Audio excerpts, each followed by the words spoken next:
Have you ever seen an invisible bow and arrow? Well, neither have we. So today we'll be building one completely from scratch.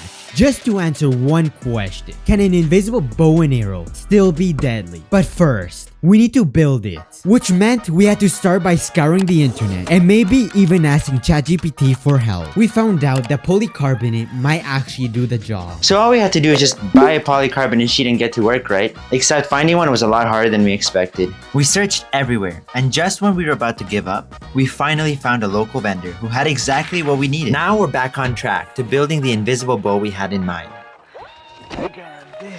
With the sheet in hand, it was time to make this thing. But right away we noticed a problem with the material. The polycarbonate is stiff, like very stiff. Bending it was nearly impossible. This one small detail about the material will make the traditional bow design pretty much unusable. So before we waste an $80 sheet, we needed to make a new design that could still deliver real power.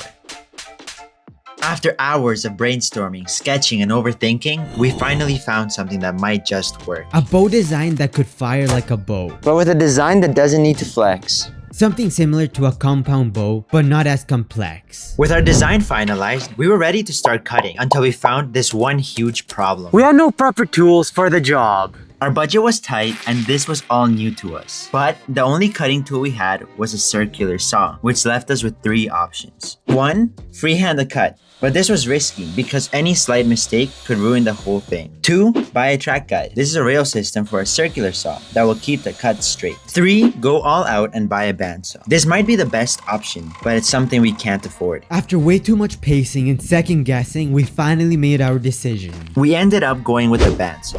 It wasn't the cheapest option, but it's the most versatile and we can get the most use out of it later on. But the moment we turned it on, it made us realize we had to take this slow. Every pass through the sheet felt like a risk. Move too fast, too slow, angle it wrong, and the entire thing could be ruined. But we kept going steady and cautious. With all our 4 pieces cut out, the next hurdle was assembly. And that's when we realized we never actually figured out how this thing was going to be held together. We had limited options trying to balance strength and durability with transparency. Epoxies and other adhesives won't allow movement between the 3 pieces. So our only valid option was to use bolts. They're not pretty, but at least it gives us a fighting chance. Now, with it all assembled, it was looking good, but our biggest concern is power. Regular bows usually rely on their flexibility to shoot the arrow at high speeds, piercing anything they hit, but our bow can't do that. We tried to design our bow, thinking about the lack of flexibility from the polycarbonate by using these 2 arms that rotate around these 2 bolts right here. We even drilled these holes To attach something that should hopefully move the arms, with enough energy to fire off an arrow and actually make it deadly. We have these elastic bands from our previous video, which did wonders for the slingshot.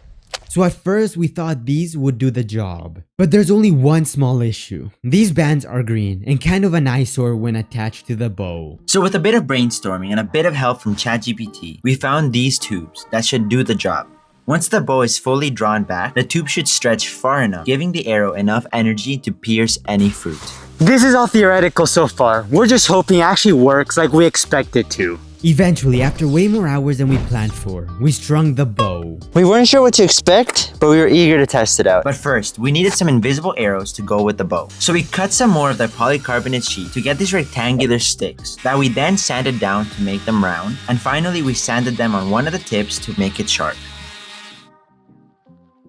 We set up a target about 10 feet away, close enough to see if it works, but far enough to really test how accurate and deadly this is.